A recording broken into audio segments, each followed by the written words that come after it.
I'm Jenna Middaugh. Coming up on 11 News at noon, the recovery is underway after deadly tornadoes tear through several states in the South. We'll show you the destruction left behind. Plus, the man accused of killing a southern Colorado mom and disposing of her body was in court today. The latest on the case against Patrick Frazee. And southern Colorado is starting to thaw out. Meteorologist Jordan Sherman will give us a look at what's in store this week. Those stories and more when 11 News at noon starts in just 60 seconds. This is KKTV 11 News at noon. Patrick Frazee, the man accused of killing his fiancée Kelsey Barrett with a baseball bat, went before a judge today. We'll bring you the latest on the case against him. Good afternoon and thanks for joining us. I'm Jenna Middaugh. Katie Pelton is on assignment. We start with that 11 breaking news alert. Today, a judge ordered to release search warrants in the case of missing mother Kelsey Barrett. Her fiancé Patrick Frazee is accused of killing Barrett on Thanksgiving. Frazee was in court today for a motions hearing. 11 News reporter Ashley Franco was at that hearing and joins us live now from the Teller County Courthouse. Ashley, what can we expect to see in those warrants? Jenna, 22 search warrants will be released to the public this week. Reporting live in Teller County, I'm Ashley Franco, KKTV 11 News. A case we'll be following closely. Thank you, Ashley. We have another 11 breaking news alert now. A publicist for Luke Perry says the Riverdale and Beverly Hills 90210 star has died. He was 52. Perry died today after suffering a massive stroke last week. His family and friends were with him when he died. Among them were his children, siblings, fiance, and former wife. Well, it's time now for your no-wait weather with meteorologist Jordan Sherman. Jordan, are we going to see any sun out there today? Kind of depends on where you live. Thank you, Jordan. Well, it is a very tough day for the Deep South, where a devastating tornado outbreak swept across several states and caused a disaster near Auburn, Alabama. At least 23 people were killed in Lee County by the deadliest tornado since one hit Moore, Oklahoma in 2013. The twister that destroyed homes, businesses, and lives was one of a dozen reported in Alabama yesterday. Mark Strassman has the latest from Alabama, where the tornado damage is described as catastrophic. Oh, dude, that's a big tornado. Weather experts say 20 minutes is above the 13-minute average for warnings that people normally get for tornadoes. Well, we have new information now. Former Colorado Governor John Hickenlooper officially entered the race for president today. He's entering a crowded field for the Democratic nomination. In an announcement on Twitter, Hickenlooper says he's running for president because, quote, "We need dreamers in Washington, but we also need to get things done." He has spent the last several weeks touring early voting states like Iowa and New Hampshire. Hickenlooper will kick off his campaign at an event on Thursday at Civic Center Park. According to our sister station in Denver, more than 2,000 people are expected to attend. Police tell us some burglaries that happened this weekend are likely connected.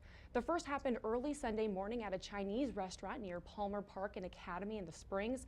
The crooks damaged the front door to get inside. While investigating that burglary, police were called to another burglary at a liquor store about a mile down the road on Galley. Once again, the front door was found damaged and open. Police have not said yet if anything was taken. The suspects were long gone by the time officers showed up.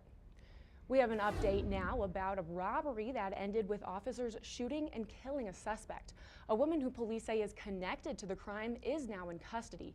Mercedes Cruz was arrested yesterday morning near Denver. Police were called to Park Meadows Mall Thursday night for a theft. When a man started running away from the scene, he fired a gun at police. That's when officers fired back, killing the man. Cruz was able to get away at the time, but is now in custody. She's facing charges of aggravated robbery and possessing meth. Well, a busy road is closing for some repairs to a railroad crossing. Coming up on 11 News at noon, how long the work is expected to last and how you can get around the mess. Plus, an investigation into President Trump is underway. Why Democratic leaders are asking dozens of people and organizations about their ties to the president. We'll be right back. Welcome back. Democrats in the House Judiciary Committee are expanding their investigations into President Trump, issuing requests for documents to more than 70 individuals and organizations. Nicole Killian has more details from Capitol Hill. Democrats are ramping up their investigations into President Trump. Special counsel Robert Mueller is expected to hand his report over to the Department of Justice any day now. Well, starting today, a lot of drivers who need to get to a popular highway for their commute may want to find another route. This week, work will be done to fix some damaged railroad crossings near Highway 85-87. This is in the Security Widefield area. The first set of construction will be done at the Fontaine Boulevard crossing next week. Crews will be focusing on Main Street. Here's a look at the damage they're trying to fix. As you can see, the tracks have really worn down the road over the years. Crews will replace the asphalt and repave the road to make for a smoother drive. Detours will be set up as the work gets started. Jordan? All right, thanks, Jenna. Highs dropped from the 40s back to the 30s for the weekend.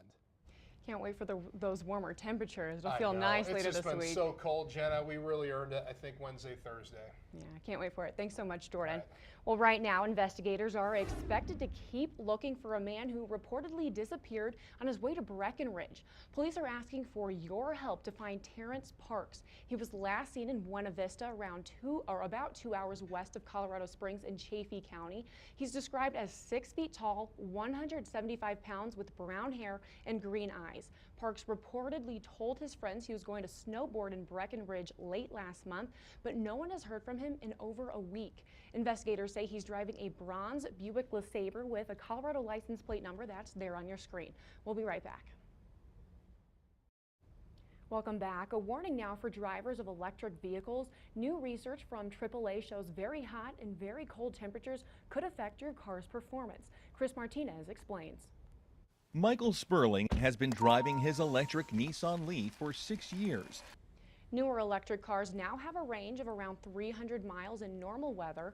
AAA says both automakers and battery manufacturers are aware of how temperatures can affect the performance of these vehicles and are working to make improvements. Well, the Supreme Court is steering clear of a religious liberty case in New Jersey. The High Court decided not to get involved in a case that ruled against using public money to fix up churches. But the decision didn't come without comment. Justice Brett Kavanaugh, joined by Justices Samuel Alito and Neil Gorsuch, said they agreed that the court should not take up this particular case because some of the facts were in dispute. They also say they are troubled by a lower court opinion that went against the churches. They went on to say, quote, "At some point, this court will need to decide whether governments that distribute historic preservation funds may deny funds to religious organizations simply because the organizations are religious," end quote. Volvo will be placing a speed limit on its vehicles as part of efforts to end deadly crashes. Right now, most vehicles can drive faster than 150 miles an hour, but Volvo says it will limit its cars from going faster than 112 miles an hour. The automaker's CEO says while the plan won't end all deadly crashes, it's an important step in Volvo's goal to have no deaths or serious injuries in its new vehicles by 2020.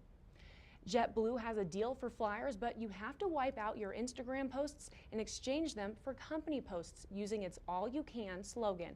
Users can fill in the blanks with posts like All You Can Beach or All You Can Eat. Posts have to have the hashtag AllYouCanJet sweepstakes and tag JetBlue. The contest is open until March 8th. The air carrier will pick 3 winners to receive unlimited flights for a year. We'll be right back.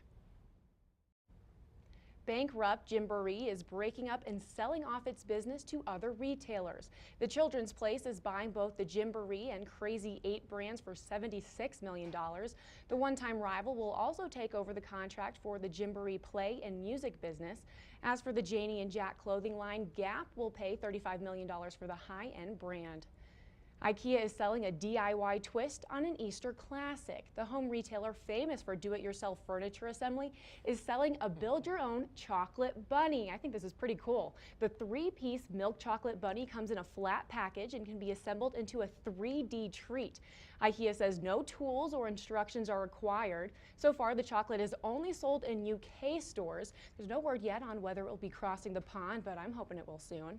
And a massive avalanche was caught on camera by a driver west of Denver. Take a look at this. Jacob Easton captured the video on Interstate 70 near 10 Mile Canyon.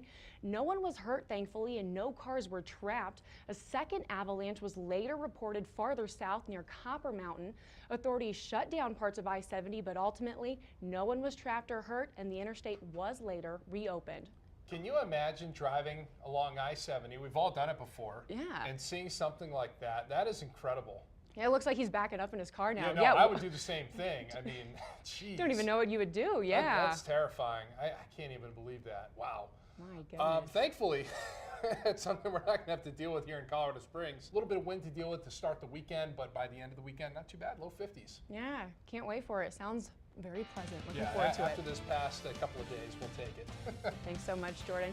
And thank you for watching. Remember, we're always online at KKTV.com and on Facebook. We'll see you back here for 11 News at 4.